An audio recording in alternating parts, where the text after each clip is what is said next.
Baiklah, seterusnya kita akan tengok bab 5, metabolisme dan enzim. Okey, dalam rajah ni menunjukkan dua jenis metabolisme. Okey, proses X daripada molekul kecil jadi molekul yang besar, yang kompleks. Y daripada molekul besar dia jadi molekul kecil. Okey. Kalau daripada besar daripada kecil kita nak katok dia. Katok kalau orang Kelantan jadi katok. Jadi awak ingat terus. Ini adalah proses metabolisme katabolisme. Okey. Kita nak katabolisme yang ini jika tak sempat tulis sampai habis. Yang ini adalah anabolisme. Cikgu ingat. Ingat satu, dia ingat lagi satu lah. Katak dia jadi molekul kecil. Okey. Ni. X adalah proses anabolisme. Anabolisme adalah proses sintesis. Sintesis ni dia hasilkan. Jadi molekul kompleks, sintesis molekul kompleks daripada molekul ringkas. Dia akan hasilkan molekul kompleks daripada molekul ringkas. Contoh glukosa semasa fotosintesis.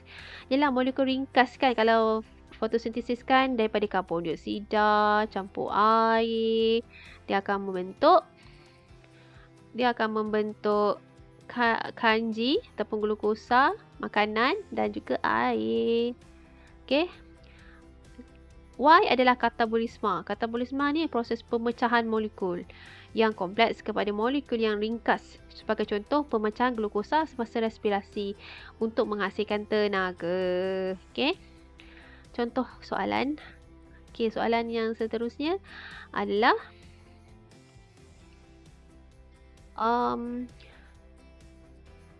kehadiran enzim sangat penting dalam proses metabolisme. Huraikan bagaimana penghasilan enzim luar sel. Okey, enzim luar sel ni dia berlaku. Okey. Kita tengok sedikitlah kalau ada kat sini macam proses dia tu.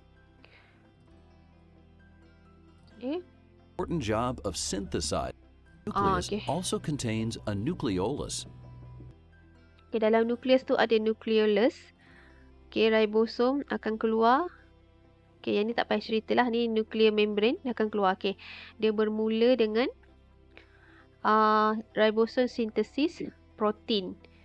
Okay, ribosom ni dia akan melekat pada jalinan endoplasma kasar. Dan dihasilkan protein. Tengok dihasilkan protein ini. Di dalam rough endoplasmic reticulum, dalam jalinan endoplasma kasar ni, ni protein yang dihasilkan ni ribosom. Ribosom ni akan hasilkan protein akan berada dekat dalam ni. Okey. Masa ni protein belum lagi jadi enzim. Okey, dia akan melalui vesikel angkutan, dia akan bergerak ke mana? Ni vesikel angkutan akan keluar daripada jalinan endoplasma kasar, dia akan bergerak ke jasad Golgi. Okey. Dia akan bergerak ke jasad Golgi. Di jasad Golgi ni lah protein tadi akan diubah suai, diproses, diubah suai, dibungkus. Okey. Diubah suai menjadi enzim lah. Kalau nak jadi enzim, dia akan diubah suai menjadi enzim. Kemudian dia akan diangkut keluar lah. Okey. Ni mitokondria. Okey, jadi kita tengok apa yang berlaku. Okey, mula-mula sekali ribosom akan sintesis protein. Protein yang telah disintesis, dia akan memasuki lumen jalinan endoplasma kasar lah. Sebab jalinan endoplasma kasar ni kan dipenuhi dengan ribosom kan. Jadi dalam ni ada ribosom dan nanti dia akan membentuk vesikel angkutan. Protein-protein tadi akan diangkut. Okey, jalinan endoplasma kasar membentuk vesikel angkutan untuk mengangkut protein ke jasad Golgi. Vesikel angkutan bergerak ke jasad Golgi dan bercantum dengannya. Jasad Golgi akan proses, ubah suai, bungkus dan mengangkut protein yang telah diubah suai. Macam kat dalam kilang lah jasad Golgi ni. Jasad Golgi ni dia terima enzim, dia terima protein tu. Kemudian dia proses protein tu, ubah suai, bungkus untuk membentuk jenis-jenis enzim yang dikendaki dan mengangkut protein yang telah diubah suai itu melalui vesikel rembesan untuk merembeskan protein yang telah terubah suai. Vesikel rembesan ni bergerak menuju ke membran enzim luar sel. Contoh enzim luar sel ialah enzim pencernaan. Okey, contoh enzim luar sel ataupun enzim ekstrasel. Okey, awak dah pernah belajar semasa form 2. Okey, dekat kalau dekat pankreas tu dihasilkan enzim lipase, protease, amylase, dan juga dekat sel goblet dalam sel epithelium usus. Okey, dia menghasilkan juga enzim-enzim seperti lipase, protease, amylase, trypsin dan eripsin. Jadi awak senang ingat yang awak dah belajar dululah. Kalau awak ingat nak tulis kan, lipase, protease, amylase. Okey, semua ada ASE kat belakang. Kenapa yang ni tak ada ASE? Jadi ditemui sebelum ada kaedah penamaan enzim. Okey.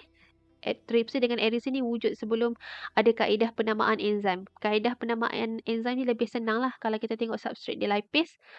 Jadi enzim dia adalah kalau apa? Lemak, untuk lemak lipase, protease untuk protein. Tambah je ASE. Okey. Ni kalau dalam internet, dalam buku teks, ceritakan how extracellular enzyme are produced. Extracellular tadilah amylase, lipase, protease. Tu enzim contoh. Inilah ribosom merupakan tapak sintesis protein. Protein yang telah disintesis di ribosom memasuki lumen jalinan endoplasma dan diangkut melaluinya. Apabila sampai di hujung jalinan endoplasma kasar, bahagian membran tersebut membentuk tunas yang menggentingkan untuk menghasilkan vesikel angkutan. Awak boleh jawab menerusi imajinasi awak lah macam mana ribosom sintesis protein. Dah settle satu markah. Protein yang disintesiskan di ribosom memasuki lumen di dalam jalinan endoplasma kasar. Dah, lepas tu jalinan endoplasma kasar akan menghasilkan vesikel angkutan untuk mengangkut protein. Lepas tu vesikel angkutan yang mengandungi protein akan bergerak ke jasad Golgi dan bercantum dengannya. Dalam jasad Golgi yang paling senang nak ingat, protein ni akan diubah suai menjadi enzim dan dirembes dengan vesikel rembesan yang terbentuk pada hujung jasad Golgi. Vesikel rembesan akan bergerak menuju ke membran plasma dan bercantum dengannya untuk merembeskan enzim luar sel. Ni awak boleh tulis dan melalui penulisan, awak boleh ingat sebab kita boleh imagine sekali. Soalan seterusnya. Rajah 3.1 menunjukkan penggabungan molekul P dengan enzim untuk membentuk molekul R. Inilah molekul R. Daripada P jadi Q, dia jadi R. Berdasarkan rajah, jika enzim tersebut adalah maltase. Ini nama dia maltase sebab kita enzim kan, dia tambah ASE kat belakang dia kan. Jadi dia punya substrate dia adalah maltosa lah. Senang kan. Jadi kita tahu molekul P ni adalah maltosa. R adalah hasil daripada kita nak pecahkan, kita nak pecahkan molekul maltosa ni kan. Jadi maltosa ni yang tadi yang cikgu ajar tu, makan gula-gula, snap guna phone, lepas guna Grab. Maltosa terdiri daripada glukosa, sukrosa terdiri daripada glukosa, fruktosa, laktosa terdiri daripada glukosa dan galaktosa. So, maltosa terdiri daripada glukosa. So, molekul R ni adalah glukosa. Mana jawapan kat tepi? Tak ada. R adalah glukosa. P adalah maltosa. Salah, terbalik. Ni apa? R. P ni. P adalah maltosa. Betul lah. B adalah maltosa. R ni adalah glukosa. Berdasarkan rajah, molekul P bergabung dengan maltase membentuk struktur. Struktur.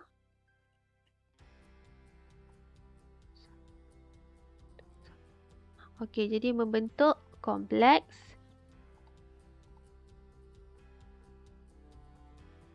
Okay, soalan seterusnya. Rajah P bergabung dengan maltase untuk membentuk Q. Namakan struktur Q. Okey, struktur Q ni inilah struktur Q. So kita kena ceritakan satu, dua. Bukan ceritakan, kita namakan dia kompleks. Apa tulisan? Kompleks enzim substrate. Okey, kompleks enzim substrate. Okey, enzim dulu baru substrate nama dia. Okey. Kompleks enzim substrate, kena ada sengkang. Okey. Nyatakan dua ciri enzim tersebut. Okey. Oh, ni jawapan yang ke atas. Cikgu dah terletak kat bawah pula. Ni jawapan yang ke atas tadi patutnya. Maltosa dengan glukosa tadi. Okey, jadi jawapan dekat bawah. Ni jawapan seterusnya tadi. Namakan ciri dia kompleks enzim substrate. Kemudian sekiranya diturunkan dua ciri enzim. Ini jawapan yang ini. Dua ciri enzim tersebut. Okey. Dua ciri enzim. Ni. Awak boleh terus ingat. Kita bincang kat sini. Enzim. Tadi awak tengok dalam rajah tu. Tindakan enzim adalah spesifik. Hanya substrat yang mempunyai bentuk yang saling berpelengkap dengan tapak enzim boleh bergabung. Okey, lagi struktur enzim kekal tidak berubah atau tidak dimusnah selepas tindak balas. Jadi sebab tu kita hanya perlukan enzim sedikit, sebab lepas dia dah bertindak balas, dia masih lagi boleh digunakan sebab struktur enzim tu tidak berubah atau dimusnah selepas tindak balas. Okey, enzim diperlukan dalam kuantiti yang kecil dan boleh digunakan semula. Okay, enzim bertindak dengan pantas. Tindakan enzim adalah spesifik. Okey, jadi yang mana awak nak jawab? Ni. Bila awak jawab, tindakan enzim adalah spesifik. Struktur enzim kekal tidak berubah selepas tindak balas. Enzim diperlukan dalam kuantiti yang kecil. Spesifik, kekal tidak berubah, kuantiti yang kecil. Kadang-kadang kita kena tulis lah, nak ingat kan. Kena tulis dan kita reka lah apa-apa. SKK. Spesifik, kekal tidak berubah, kuantiti yang kecil. Okey. Sekiranya suhu diturun kepada 5 darjah Celsius, apakah yang berlaku kepada kadar tindak balas maltase? Semua enzim, dia akan tindak balas enzim adalah pada suhu yang optimum, iaitu 30 darjah Celsius. Ini suhu optimum bagi tindak balas enzim. Kalau suhu turun, kadar tindak balas akan menjadi rendah. Kenapa? Enzim tidak aktif pada suhu rendah, yang bukan suhu optimum bagi enzim. Suhu optimum bagi enzim ialah 37 darjah Celsius. Jadi kadar tindak balas menjadi rendah. Ni boleh jadi awak punya fakta. Jadi awak punya penerangan. Okey, ataupun nak tulis penerangan dulu, enzim tidak aktif pada suhu rendah kerana bukan suhu optimum bagi enzim. Oleh itu kadar tindak balas menjadi rendah pun boleh. Nak jawab fakta dulu baru explanation pun boleh. Okay, jadi suhu kalau 5 darjah Celsius, kadar tindak balas tu akan menjadi rendah. Kenapa? Enzim tidak aktif pada suhu rendah. Suhu 5 darjah Celsius bukan suhu optimum bagi enzim. Okey, soalan seterusnya. Ini soalan trial lagi. Kita akan buat soalan trial. Tindakan enzim maltase pada substrat P. So, kita dah tahu kan, tadi banyak kali dah kita bincang. Kita tengok soal ni rajah ni. Okey, kalau maltase, dia punya substrat dia maltosa. Sebab nama dia sama. Protein, protease. Lipid, lipase. Sukrosa, sukris. Enzim dinamakan dengan menambah akhiran ase kepada nama substrate. So, kalau dah tahu dia maltase, kita tahulah P ni adalah maltosa. So, P ni adalah maltosa. Q ni adalah glukosa. glukosa. Sebab maltosa ni terdiri daripada gabungan 2 molekul glukosa. Tindakan enzim maltase ke atas substrat P adalah spesifik. Terangkan penyataan ini. Spesifik sebab enzim itu hanya, kita tulis, tindakan enzim adalah spesifik. Hanya substrat yang mempunyai bentuk yang saling berpelengkap. Bentuk yang saling berpelengkap. Hanya substrat yang mempunyai bentuk yang saling berpelengkap. Spesifik. Tindakan enzim adalah spesifik kerana hanya substrat yang mempunyai bentuk yang saling berpelengkap dengan tapak enzim boleh bergabung. Okey.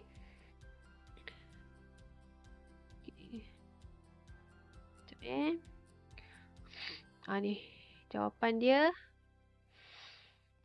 Ni jawapan yang kat atas tadi.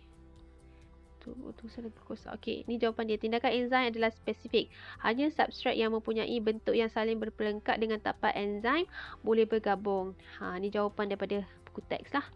Tindakan enzim adalah spesifik. Hanya substrat yang berbentuk saling berpelengkap dengan tapak aktif enzim. Tapak aktif enzim boleh bergabung. Okey. Kita tersambung yang seterusnya. Raja 2 menunjukkan penggabungan molekul laktosa dengan enzim untuk membentuk molekul T. Okeylah. Di sini T lah. Walaupun dia tulis PQR ni, kita bayangkan ni, kita betulkan balik di sini T. Okey, kemudian berdasarkan Raja, nyatakan 2. Nyatakan kan? Kita tak payah terangkan lah. Nyatakan 2 ciri enzim. Jadi kita nampak kat sini bentuk struktur enzim dia berubah tak? Boleh tulis struktur enzim tidak berubah. Dan juga tindakan enzim adalah spesifik. Sebab dia hanya substrat yang mempunyai molekul yang saling berpelengkap dengan tapak aktif sahaja dapat bergabung. Ni adalah sifat-sifat enzim. So kita tengok tadi kan, struktur enzim tadi, struktur enzim tu tidak berubah ataupun tidak dimusnahkan. So tulis je lah, struktur enzim tidak kekal tidak berubah, tidak dimusnahkan. Ni tak payah pun tak apa. Struktur enzim kekal tidak berubah selepas tindak balas. Sebab kita tengok daripada awal hingga akhir enzim dia bentuk dia sama. Lepas tu daripada Rajah tu kita dapat tengok dia punya sifat dia. Tindakan enzim adalah spesifik kerana substrat yang mempunyai bentuk yang saling berpelengkap dengan tapak aktif sahaja boleh bergabung. Okey, tindakan enzim adalah spesifik kerana substrat yang mempunyai bentuk yang saling berpelengkap dengan tapak enzim boleh bergabung. Okey, 2 dah. Okey. Struktur tidak berubah pada akhir tindak balas. Struktur tu tidak berubah. Tengoklah dalam buku teks tadi yang cikgu tunjuk. Muka surat berapa buku teks tu? Muka surat 87. Okey, cikgu susah nak tulis dengan mouse cikgu. Okey, seterusnya kena pasti molekul yang diwakili oleh mangga dan kunci. Kalau mangga ni mesti enzim lah. Okey, enzim. Sebab mangga ni dia ada tapak aktif dia. Tapak dalam mangga tu. Jadi kunci ni adalah substrat. So dia cakap tadi laktosa kan. So tadi penggabungan molekul laktosa dengan enzim ni. Penggabungan molekul laktosa dengan enzim. Okey. Okey, jadi kunci dia adalah laktosa lah. Okey, kalau laktosa, enzim dia kita tambah AAC je. Lactase. Okey. Seperti yang cikgu dah tunjuk tadi. Kalau maltosa, dia punya enzim maltase. So tadi apa? Laktosa kan. So dia punya enzim tambah AAC je. Jadi lactase. Okey. Dia jadi lactase. So soalan seterusnya. Ni jawapan. Ni jawapan. Dia dah, masa cikgu buat tu dia tergerak ke bawah. So jawapan pertama kita tengok tadi yang untuk yang ini. Okay. Ni yang cikgu tak tulis. Susah nak tulis. Cikgu dah sediakan jawapan, tak jumpa tadi. Struktur. Ciri enzim tersebut. Nyatakan dulu ciri enzim tersebut tidak berubah pada akhir tindak balas. Tindakan enzim adalah amat spesifik. Senang. 2 ciri enzim yang kena awak ingat lah. Tidak berubah. Struktur enzim tidak berubah pada akhir tindak balas. Tindakan enzim adalah amat spesifik. Itu kita boleh jawab kalau dia suruh nyatakan. Kalau suruh terangkan, awak kena cakap lagi. Tindakan enzim adalah amat spesifik kerana hanya substrat yang saling berpelengkap dengan tapak enzim boleh bergabung. Contoh. Okey, kalau dia nyatakan, awak nyatakan saja, ringkas saja. So, kunci tadi adalah maltosa, mangga adalah maltase. Cikgu tengok soalan atas ni. Dia kata laktosa. Okey. Ni mesti ada